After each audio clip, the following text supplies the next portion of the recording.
Hey guys, sorry about that. I didn't realize exactly how bad the quality of that video was going to be when I did the live stream. So I'm going to do this a little bit differently. I'm going to do this in segments and then put them on the on Facebook just in smallish segments. So basically what we did so far is we've base coated in, like I said before, the Screaming Skull from Citadel. We base coated all basically the metal, the side panels and whatnot, avoiding, well, I should not really say avoiding, but you know, trying not to get it on there as much, like not cover it completely on the windows and the tires and things like that. And then we went with the gunmetal-esque color from Citadel as well. Now this comes out of the tester pack for the Corn Bloodbound painter pack. Comes with like a couple of guys and some sets of paint. So Brad was nice enough to suggest that and let me use that. So, and then this one was mine. I got this down at Mythic when I was still working there. So, yeah. So basically what I'm going to do next is I'm going to go with just a regular black, a matte black from Army Painter. And I'm going to just do the tires here and then we'll be back.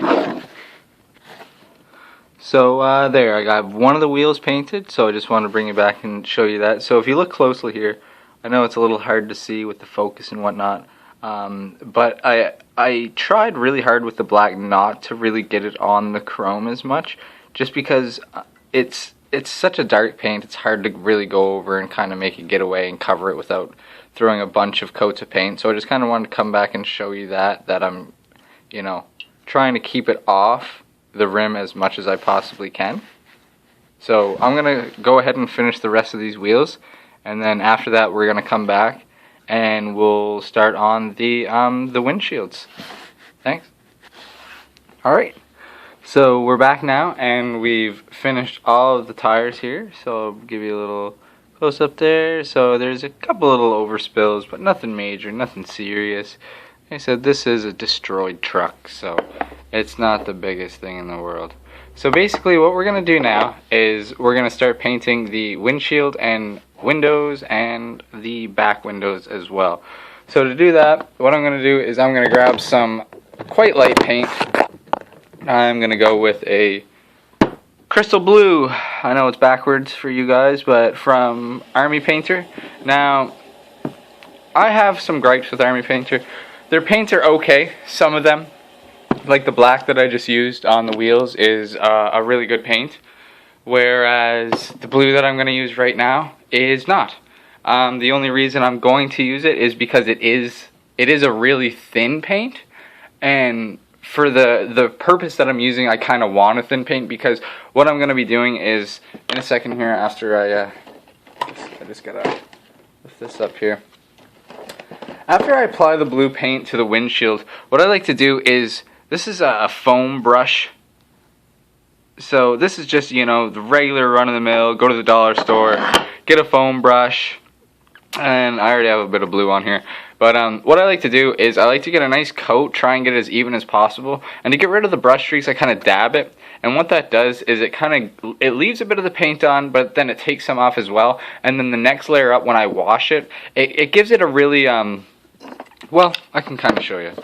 It gives it, you know, a bluish glass, and then with the white glue on it, you can see it gives it that shine, that almost, you know, it's like a glass, and then you can see on the actual vehicle it doesn't have as much of a shine, where it's, you know, kind of dirty and it's not such a soft surface. So what I'm going to do is I shook up my paints here, hopefully it mixes well, because once again, Army Painter doesn't necessarily mix the greatest. And so I cleaned off my brush. Once again, I know I said this on the stream, but my Army Painter, once again, backwards, regiment brush. So this is a pretty big tip for miniatures anyways, but I found this brush is really good for a lot of multi-purpose work. So the first thing I'm going to do is I'm just going to paint one of these windows here, just to show you the effect that I'm trying to go for. So quickly here, I'm just gonna put some blue on, and it's actually covering quite nicely over this cream color. I've had some issues with other other base coating colors. Like the red, it was a little shining through, but you know, you come to expect that with darker paints and, you know, contrasting colors, warm, cold type of thing. So, you know, this is actually working quite nice. I take it back, everybody. Army Painter has made a liar of me. Maybe it's just me. I'm just a terrible painter. So, there we go. Like I said, just quickly gonna paint the window, and then take my sponge and just dab it. Just dab on it. And like I said, what that's gonna do, and don't worry about getting it on the vehicle. Of course you're gonna get it on there. We're working with wet paint and dabbing and trying to get some off. So if you can see now, what that does is it kind of breaks up the window. You know, it almost leaves it a foggy look. So what I'm going to go ahead and do is I'm just going to pause the video now, and I'm going to go ahead and do the rest of the windows the same way that I just did that. And once we're done that, oh, sorry about that. Once we're done that, I'm going to come back to you guys and I'll show you what we're going to do next. Alright, so we finished up with the crystal blue on the windshield. And you can see I did the back, and I did the front and the sides, did everywheres. So, let me think here. What's the next step that we're going to do on this? You know, I want to quickly jump back to the gunmetal. I'm just realizing right now that I actually forgot to do the windshield wipers. So I'm just going to jump back really quickly and do this on camera here. So I'm going to quickly paint this here, just nice even strokes on the high raised areas at first, and moving down, going across, and that's one. And now for the second. It's the same thing, just nice, carefully here, because our window is kind of at the point where it's done, so we don't really want to get too much paint on it where we don't need it or want it. Now we have that. Now down in here, right down in by the hood, where the arm would be. So now you can see that there. They are no longer white, they're chrome. Well, not chrome, but you know what I mean. They're silver, metallic, like a windshield wiper should be. Let's do a little bit more here to make it on the bottom edge. And there. So that's that. So I think our next step that we're going to do, now that the windows and everything are done, is I think we're ready for a wash. So, or you know what? I think I want to do the taillight really quick. So our taillights typically on a vehicle are red for caution or stop. I'm braking. I'm going to stop abruptly. So what I'm going to use is my trusty rusty Citadel Mephiston Red. This color is amazing. I love it. Anybody that paints miniatures and likes a nice deep blood red, I highly, highly, highly, highly, highly recommend Mephiston Red. Now, this color, I don't know if you can see it, is awesome. It's the perfect color for blood stains, for banners, for basically anything. This is one of the paints that I find myself using almost every day. Every single day I'm dipping into my Mephiston Red and loving every second of it. Just, you know, it covers so well, it looks so good, it dries so dirty, like it, I don't know how to explain it. It dries in a way that it darkens. Well, every paint when it dries darkens. But this darkens and it almost shades itself right away. So when it's dark, you almost don't even need a wash for this paint. It's so good. And the color that it actually creates is just perfect. It's so good, so many applications, especially for what I'm doing right now. Like I'm working on the scenery boosters for The Walking Dead All Out War, which is a Mantic game, which is coming out in, I want to say March? I'm not 100%. March or April. I know it's still being kickstarted right now. If you want to check it out, go to Mantic's page, look it up. Really interesting game. If you want to come down here to East Coast Cards and Collectibles, right across from McDonald's in Yarmouth, Nova Scotia. Come on down. We have a preview in right now, and you can play the game. We've got survivors like Rick and Carl, and some more obscure ones from the comic book series, like Patrick and Sandra and things like that. And then we also have people like Dale, which I'm sorry about the lighting condition. Is where I am is kind of dark, so that's a Dale. He's got his rifle and everything. And we have other guys like this, and then you're fighting against zombies, and there's objective-based gameplay. Really fun, really simple, and something that it doesn't take a lot of time or a lot of money to get into, because some of the miniatures games, like, if we want to get into, we'll say Warhammer or something like that, Warhammer can become extremely pricey almost overnight, because Warhammer's dependent on always having more and building more and buying more.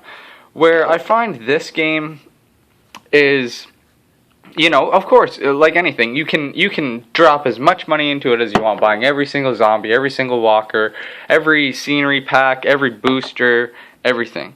But in reality, you don't need to. You can buy. There's a certain booster pack that's the solo version of the game, so you don't even need to have friends to play this game. You get, and with the solo game, it comes with everything you need. You buy it, I think the MSRP on it is $59.99. Comes with the governor, bunch of zombies, bunch of player cards, bunch of equipment, event cards, rulers, markers, everything you need to play the game, all in one pack, and has the one-player rule set, has game mat, everything. You're ready to go right out of the gate. Now, with a game like Warhammer, or Bolt Action, or Kings of War, and things like that, you always need to expand on your games, and you always need to, add more to be competitive. Where this, if you want to play solo, you can play solo and go around as a governor and whatever, beat up zombies, kill zombies, and do all that jazz. Or you can go up to a maximum of 6 survivors per group and go through and wreck huge hordes of zombies, which adds a really, really big aspect to gaming, because, a lot of miniaturists, and I found this in the past when I first got into miniatures, it's hard to find a community. It's hard to find people to play with on a regular basis that their schedules can commit and coincide with yours. So, to find a game that, you can also play with friends, but you can also play by yourself, I feel like that has the biggest benefit in itself is that you can do multiplayer, you can do single player, you can play with one friend, or you can play with 5 friends. It doesn't matter. So I really, really enjoy the gameplay, and it's very, very, very simplified with the use of player cards and things like that they use in the game. So right now what we're doing, is I have a homemade wash here, and that's basically just black paint, some dish detergent for a flow aid, so that just helps it get into all the nooks and crannies and flow where it would naturally flow. You don't necessarily need to use a flow aid, I've found. I've made a couple of different washes. The only thing that the flow aid really does is it helps you with your dry time, I find. So if you have a bit of flow aid into it, it'll keep it wet longer, and that enables you to kind of play with it and drag it around and get it in spots where, it might not necessarily, and also with the name Flow Aid, it does help it get into the crevices a little bit more, so you get a little bit of higher contrast on the detail. But if you don't have the dish detergent, you can go ahead without it, and it might not look the greatest at the end, but you can always go over it with another coat of wash, and do that route where you're putting multiple coats, because there's a lot of painters out there that prefer using multiple coats because they like to have very solid paint jobs and very crisp lines and things like that. And if that's the type of modeler that you are, then that's fine. But for what the application that I'm doing right now, I don't really need that solid paint job. So right now I'm kind of just going with the flow, really, and doing one coat at a time type of thing, seeing if it's if it's okay, if it needs a little bit more.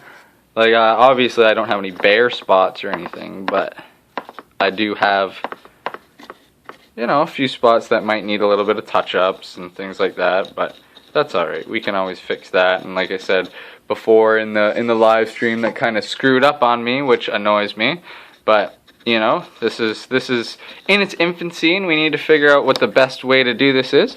So, you know, we're gonna have little mistakes like that, and I think that's good to build a little channel with some little muck-ups and whatnot that, you know, you can laugh at in the future if this gets off the ground and we start getting a little bit of a following, which would be nice. You know, to do a little bit of terrain, have you guys watching me, because right now I consider this terrain. Like, this, for the game, this isn't, you know, we're not going to hop in this vehicle and drive away with it.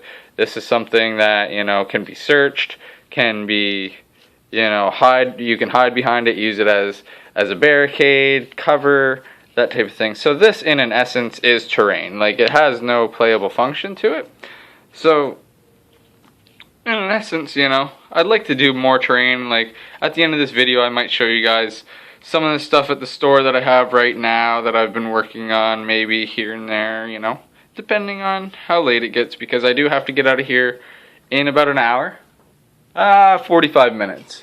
That's when my shift is done, so I'm going to try and get as much of this done as I possibly can tonight, because we actually have a few games being played tomorrow. Hopefully, somebody's going to come in and just get a bit of wash. Spread it nice and even. Try and get those bubbles out of it as much as possible. Get a nice coat all the way across. And we are just about done, I would say. And then we have to wait a little bit because the wash does take a little bit of time to dry. Just because it is such a high water content type of stuff. So, laying it on its side, probably screwed it all up. Got a little bit of fingerprint there, no big deal. Just wipe that away. So now, as you can see, we've got it washed up. So it looks kind of blotchy right now on the camera, and that's okay. That's all going to dry up and settle down. That's what the dish detergent really helps with, is to really settle it down into the creases, and it blends in really nicely. So once this dries, I'll come back and we'll move on with a little bit of dry brushing. All right, guys, we'll see you in a little bit. Now, guys, I just wanted to come back really quick, and now it's not so bad on this side. But on the other side, I had a little bit of pooling of wash on the just on the tires here. So what I actually did, and actually what I want to do is I'll just kind of show you. I'll just put a little bit of extra wash here. So what happens with the wash, because it is such a liquid substance, it likes to flow, right? And gravity, we all know, is pulling on us at all times at 3.6 newtons squared. Everywhere as we go, well, not everywhere, it's depending, you know, on altitude and whatnot. So what happens is, certain times you have wash that kind of pools in little spots, like, see, down in here, it's kind of hard to see, but if you see at the bottom, it's pooling a little bit. So what I like to do is I kind of dry my brush off of all the wash, you know, on a little piece of tissue paper or whatever, so, you know, just kind of dry it off, get as much of the wash as you can off, and then just lightly come here and just dab it. And with the brush bristles, they'll absorb a bit of that wash, and they'll kind of take it away. And honestly, you don't have to do that, but then you end up with these weird dark spots all at the bottom, and it's kind of a dead giveaway that it's a model, right? And when we're modeling, we want to make things look as realistic as possible. And what I'm just doing there is, you know, a little pool, so I'm just kind of feathering some of the wash out, and I might put a little bit more on this hood because it's kind of thinning out in the spots that I really wanted the wash to sit in. So I'm just going to dab a little bit more in there and just kind of dry my brush off a bit and just kind of soak it up a little, fan it out, get it even so it doesn't look like a too much of a darker area. But there we go. So like I said, I just want to come back and kind of show you guys that because I noticed that it was happening with this particular model, and it's just something to look at. You know, certain times you're gonna encounter this, and others you might not. You know, and it all depends on what type of wash you use too. Like right now, I'm just using a cheap homemade wash, and like you get what you get, right? But if you're using even a homemade wash that you use some of the like the Woodland Scenic stuff, or like the homemade wash kits or the Notch stuff, they make really good products to make washes and things like that. But if you're using that, you're not really going to run into that because it has more of a binding agent put right into it, so it has more of a tack to it, like a white glue almost, like it's stickier, so it kind of sticks to the surface a little bit better. Like it still has that wicking effect where it runs into the edges and whatnot, but it doesn't really, like the homemade wash doesn't really go there. But for terrain, it's perfectly fine. Like miniatures, not really. Like I would use, a Citadel or an Army paint or something that's made for miniatures for a wash for them. But when it comes to terrain, any type of paint is really fine. Especially when you're doing custom terrain. Like I do a lot of custom terrain here. While this is drying, I'll set it aside here and I'll go grab a little bit of stuff here and just show you what I mean by custom terrain.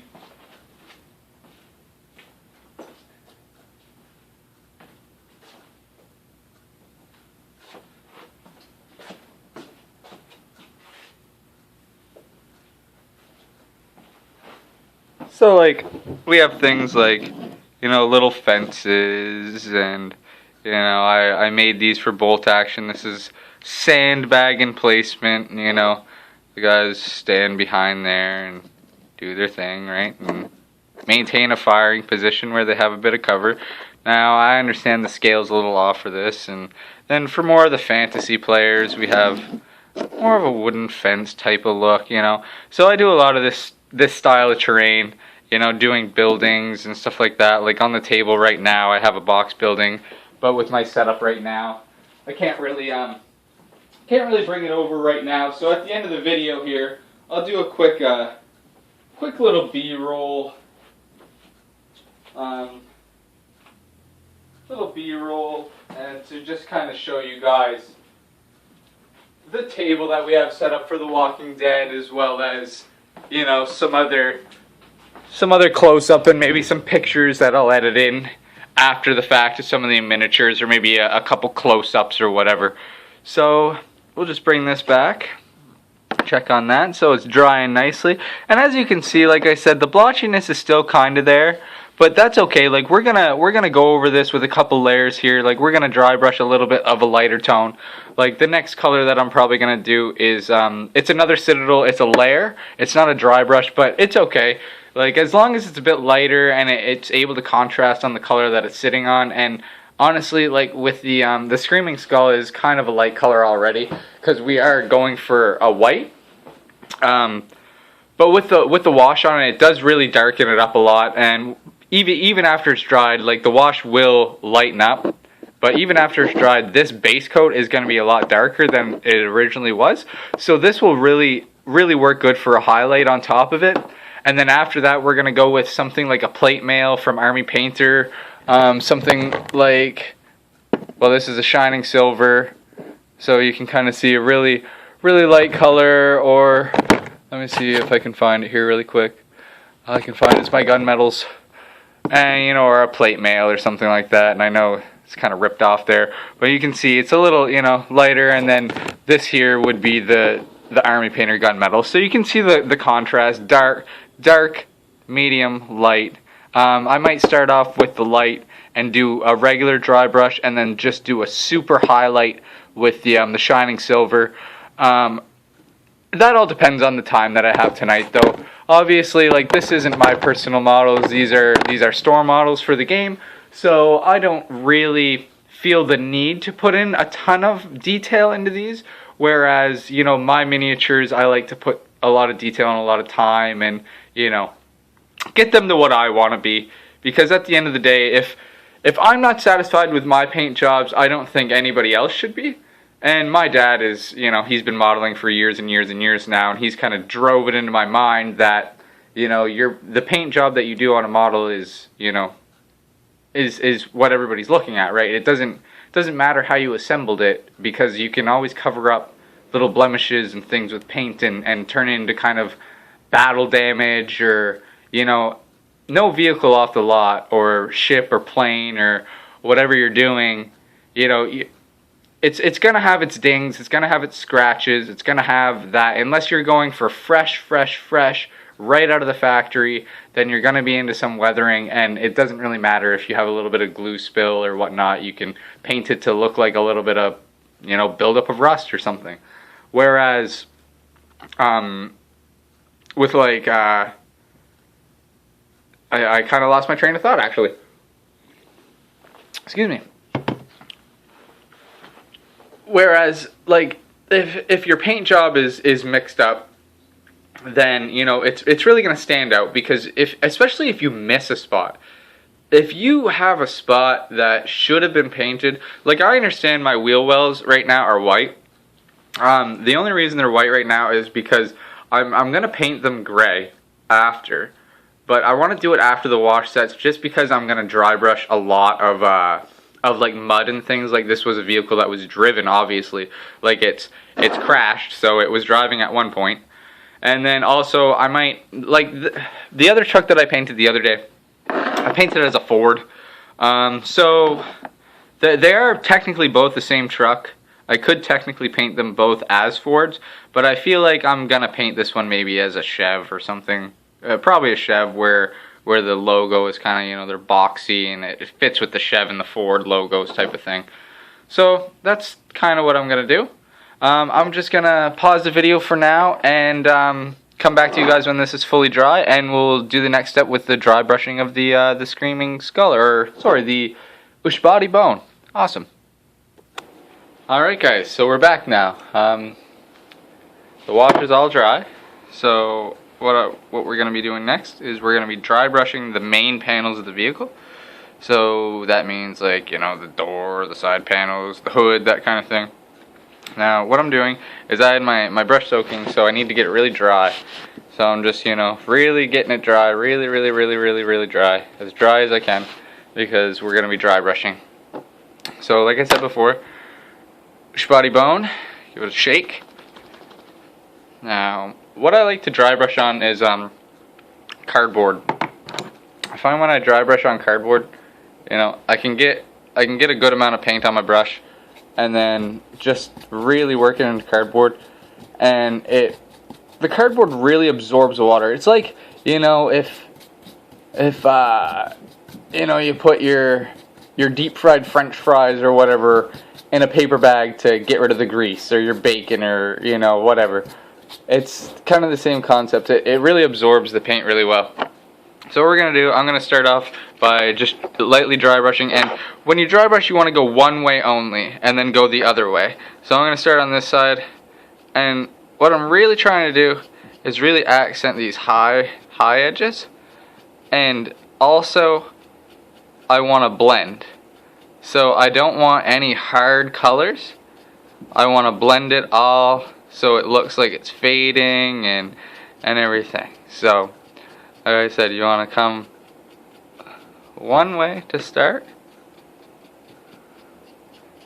and just keep going, and, you know, switch your brush around and keep going and keep going and keep going. And what you start to get, it's kind of hard to see, but it really highlights the raised edges, like they're getting light on them and everything. So I'm just gonna reload a little bit off of my cardboard here. Get some more paint on the bristles, and don't be afraid, you know, like, obviously if you feel like you have too much paint, and now as you see I'm gonna go back the other way. I reach the other side, and we're gonna bring it back the other way here and really highlight all these edges on the side here of the hood, and really get every edge, every side if we can, and just really work it into those spots and try and highlight all those raised areas and blend in the middle spots and the low areas a little bit, get a little bit of brushing in there. So now we're left with something like that. So, you know, we started off really dark, really dull, almost hard, you know, just looks like somebody threw some grease on it. And now we have something like that.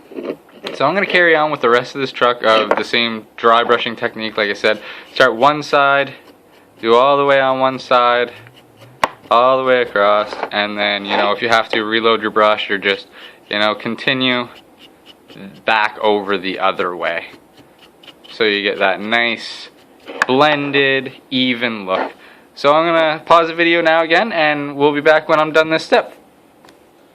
Alright guys, so now we're done that step. We've dry brushed the paint job here, and as you might be able to tell, it's kind of hard in the camera. That blotchiness that we had before has kind of blended in and kind of, you know what I mean, gone away to a point. Now, the next step that we're going to do, and I might just do this right on camera as it's getting kind of close to closing time. So I'm going to get some plate metal, which, as we seen earlier, was about a medium on the scale of the three metals that I currently have. So we're going to get a little bit of that out, and all I'm going to do with the plate metal is, and I'm not washing my brush off at all, I'm using the other color on the brush to help blend as much as I can. So even though it's, you know, a tan or whatever, it's just going to lighten up the color just a little bit anyways. So it's not like it's going to create a terrible effect on it or do any type of ruining the paint or anything like that. If anything, it's just going to lighten it up a little bit. And, well, we're doing little highlights now, so that's almost what we want. We want it to be a little bit brighter than what it was before. So there, we got that. Now I'm just going to do this little this light up here, get that all brushed in as much as I can, try and cover up that little mix up that I had. Brush in the front here a little bit, brush in the sides, and I'm just gonna get a little bit more on here. I'm gonna do the grill next. Excuse me. So I'm gonna do the grill and the front bumper now. So once again, all in the same direction, aiming for those raised points. Yada yada yada yada yada yada, and then that's that way done, and we'll go back this way to get those other edges, the bottom edges, all the way up. And the side here, a bit on the side and a bit on this side, and that's the grill done. So now the grill looks a little bit better. Now we're going to go with the back bumper now, and we're not going to bother re-dipping our brush. We'll just make do with what we got on there, because it's a small piece here. So just aiming for edges, really trying to get those edges highlighted and, you know, blending in. So there we go, the back bumper's done. Just going to try and get a little bit on our rims here to lighten them up in spots. No need to re-dip or anything for this, just use what you got on the brush.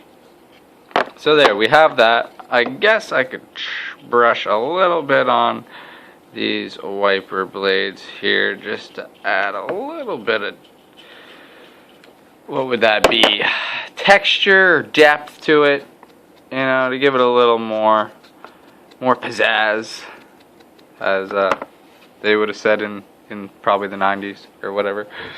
Okay, so now what I want to do is, with the same shining silver that I have, I'm going to get some more on my dry brush, but I'm going to take most of it off. I'm going to try and get my dry brush, like this is going to be a true dry brush. Like what we did was also a true dry brush, but now what I'm going to go for is I'm going to go for these crumple zones.